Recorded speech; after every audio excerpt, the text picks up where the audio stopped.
नमस्कार साथियों, जय हिंद। मैं आप सभी का रेनबो गुरु यूट्यूब चैनल पर हार्दिक स्वागत करता हूं। और जैसा कि मैं एक दो दिन से देख रहा हूं कि कुछ बच्चे यूपीएसआई 2021 भर्ती परीक्षा का पूरा विरोध कर रहे हैं। वो बोल रहे हैं कि भर्ती में जो परीक्षा है वो लीक हुई है, पेपर लीक हुआ है और कुछ बच्चों के 160 नंबर आए हैं। तो मेरी उन सभी लोगों से हार्दिक निवेदन है कि आप सभी लोग बस थोड़े से दिन का सब्र करिए। भर्ती बोर्ड उन सभी बच्चों को डिटेन करेगा, उनका रिजल्ट रोकेगा, उनको बिल्कुल उनकी स्क्रीनिंग कराई जाएगी। देखो, स्क्रीनिंग का प्रोसेस होता है कि वो एक नंबर सेलेक्ट कर लेंगे जो औसत मार्क्स से कहीं ज़्यादा नंबर लेकर आए हैं। जैसे कि एवरेज मार्क्स बन रहे हो 400 में से 280 या 285, और कोई लड़का और बहुत से लड़के उसमें लेकर आ गए हो 400 में से 350 के आसपास नंबर।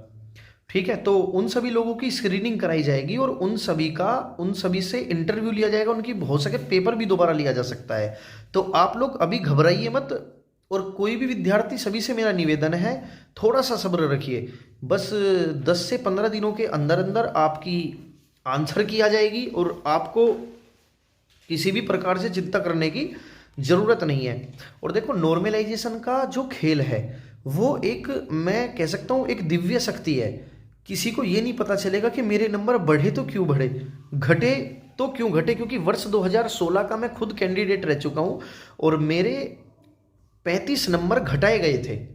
मुझे लगा था मेरी शिफ्ट हार्ड है, लेकिन बाद में पता चला मेरी शिफ्ट तो बहुत आसान थी और मेरे 35 मार्क्स घटा दिए गए थे। ठीक है, तो नॉर्मलाइजेशन का खेल किसी को नहीं पता। और मैं सभी को बता देना चाहता हूँ मेरिट की बात। देखो, मेरिट का तो ऐसा है कि जो जनरल के कैंडिडेट हैं उनकी जो मेरिट है, देखो, जिसके नंबर 105 से ऊपर ऊपर है और वो जनरल कैटेगरी में है, तो उन सभी मेरे भाइयों और बहनों को बिल्कुल परेशान होने की ज़रूरत नहीं है। सभी का फिजिकल होगा और फिजिकल की तैयारी आप लोग करते रहिए, क्योंकि नॉर्मलाइजेशन में, जब नॉर्मलाइजेशन होगा तो आप सभी के नंबर बढ़ेंगे घटेंगे, किसी के नंबर बढ़ेंगे किसी के घटेंगे। ठीक है ना। और देखो, ज़्यादा वेरिएशन इस बार देखने को नहीं मिलेगा कि किसी के 40 नंबर घट गए, क्योंकि लगभग लगभग अगर मैं देखूं तो प्रत्येक शिफ्ट की जो पेपर आया है, प्रत्येक शिफ्ट का पेपर लगभग लगभग सेम आया है। इतना अंतर नहीं आया है परीक्षाओं में कि किसी के 40 नंबर बढ़ जाएंगे किसी के 30। हाँ, अंतर आएगा, लेकिन दो दो तीन तीन प्रश्नों का ही अंतर देखने को आपको मिलेगा भर्ती परीक्षा में। ठीक है। और तो जनरल वाले 105 से ऊपर ऊपर अपने आप को फिजिकल के लिए तैयारी रखें बिल्कुल। देखो, इससे कम तो जाएगी भी नहीं। ठीक है। और रनिंग की मैं आपको बता दूं, वर्ष 2016 वाली भर्ती में मेरे ग्रुप में लगभग लगभग 60 बच्चे दौड़ाए गए थे और उन 60 बच्चों में से लगभग लगभग 35 बच्चे फिजिकल में आउट हो गए थे। ठीक है। और बहुत सारे बच्चे, लगभग 50% विद्यार्थी फिजिकल में आउट हो जाते हैं। तो मेरिट का बहुत बड़ा असर उस पर भी पड़ता है। आपने देखा होगा 2016 वाली जो यूपीएसआई की भर्ती हुई थी उसमें 3307 वैकेंसी आई थी। उसमें कुल ये देख लो 252 जिसके थे वो ट्रेनिंग लड़का कर चुका है। 252 जनरल की मैं बात कर रहा हूँ, मैं ओबीसी एससी एसटी की तो बात ही नहीं कर रहा, मैं तो भाई जनरल की बात कर रहा हूँ। जनरल वाले 252 पे सेलेक्ट थे लड़के। ठीक है। तो जिसके अभी 105 नंबर बन रहे हो वो बिल्कुल भी दिक्कत ना ले, वो फिजिकल की तैयारी करे 105 से ऊपर ऊपर वाले। ठीक है। और दूसरा मैं आपको ये बताना चाहता हूँ, जिन लड़कों के आप देख रहे होंगे किसी के 160 नंबर आ रहे हैं, किसी के 160 सवाल सही है, सॉरी, किसी के 155 सवाल सही है, उन सबको डिटेंड किया जाएगा, उनका रिजल्ट जरूर रोका जाएगा। भर्ती बोर्ड इतनी पागल नहीं है। और दूसरी चीज, अगली साल है यूपी में चुनाव विधानसभा के, तो कोई भी सरकार अपनी किरकिरी बिल्कुल भी नहीं करवाना चाहेगी।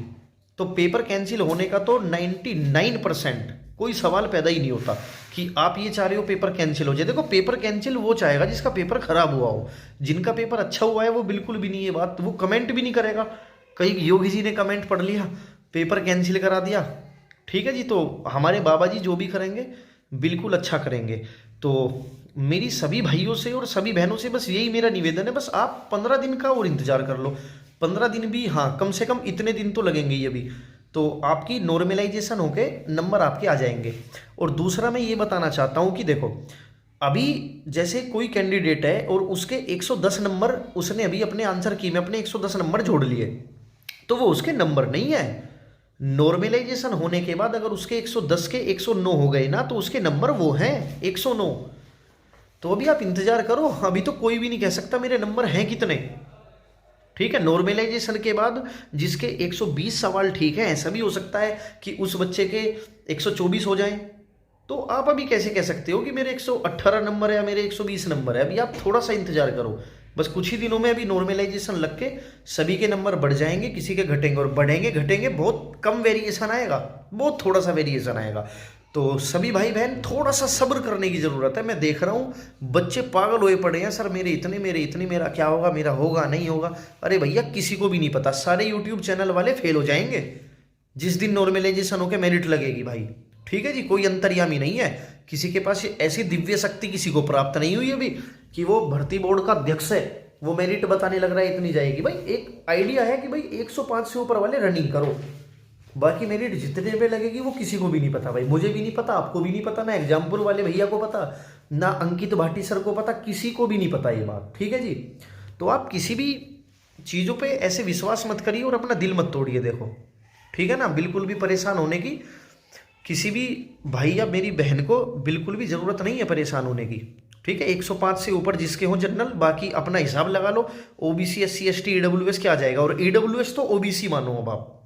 ठीक है ना, लगभग लगभग उतना ही चला जाता है जितना OBC का जाएगा, उसका भी लगभग लगभग इतना ही जाता है। ठीक है, तो कोई भी अभी किसी भी प्रकार की दिक्कत में विद्यार्थी ना आए, अभी केवल आप अपनी रेस की तैयारी पे लगे रहो बस। सुबह उठो 4 बजे, अपना रेस पे जाओ भैया। देखो जो होना है वो होना है, मैं बिल्कुल सटीक बात करता हूँ। मैं ये नहीं कह रहा कि भैया मेरिट तो इतने पे जाएगी इतने पे जाएगी। ठीक है ना, रेस की तैयारी करो। अगर रेस में ही बाहर हो जाओगे तो मेरिट फिर कितने पे भी जाती हो आपका उससे क्या मतलब रह जाएगा फिर। ठीक है ना, मैंने जब अपना फिजिकल दिया था 28 मिनट की दौड़ थी, 12 चक्कर मारने थे। 28 में मैं बताऊं, मेरे याद है मेरा समय 26 मिनट 43 कुछ सेकंड में मेरी दौड़ लगी थी, बड़ी जबरदस्ती करके, मुझे पता है भाई। ठीक है ना, तो आप लोग बिल्कुल भी दिक्कत मत लो, फिजिकल की तैयारी अपनी अच्छी रखो। फिजिकल मेन है इसमें। अब इसमें मेन चीज फिजिकल है। देखो ना तो कोई भी बच्चा डीवी में निकलेगा, ना पीएसटी में निकलेगा, कोई नहीं निकलता। डीवी पीएसटी में सब पास हो जाते हैं। ठीक है ना, तो आप चिंता मत करो, थोड़ा सा सब्र रखो, बस कुछ ही दिनों की तो बात है, कुछ ही दिनों की बात है। जो भी होगा बहुत अच्छा होगा, बस सब्र का फल मीठा होता है, थोड़ा सा और इंतजार कर लो। ठीक है, तो कोई भी मेरा भाई, कोई भी मेरी बहन परेशान ना हो, थोड़ा सा सब्र करो। और मैं आप सभी का दिल से धन्यवाद देना चाहता हूं। मैंने मूल विधि संविधान के वाद की क्लास पढ़ाई थी, मैंने 100 वाद उसमें पढ़ाए थे, और मेरे बहुत सारे भाई बहनों को फायदा हुआ है। लगभग हर शिफ्ट में 1-2 सवाल हमारी उन वादों की क्लास में से आए हैं। ठीक है ना, आप अभी भी देख सकते हो, यूपीएसआई मूल विधि के मैंने 100 वाद पढ़ाए थे। ठीक है ना, अपने बहुत सारे विद्यार्थी इस बार सेलेक्ट होने जा रहे हैं यूपीएसआई में, बहुत अच्छे अच्छे नंबर लेकर के इस बार मेरे बच्चे आए हैं। तो आप दिक्कत मत लो, 131 वाले भी हैं अपने पास अभी, 131, 128, ठीक है ना, 118, 120। ठीक है, तो बिल्कुल भी दिक्कत मत लो, सभी का सिलेक्शन होगा जो 105, 106 से ऊपर है। ठीक है ना, तो चलिए इसी के साथ मैं अलविदा कहता हूँ। जय हिंद, जय भारत, जय यूपीएसआई।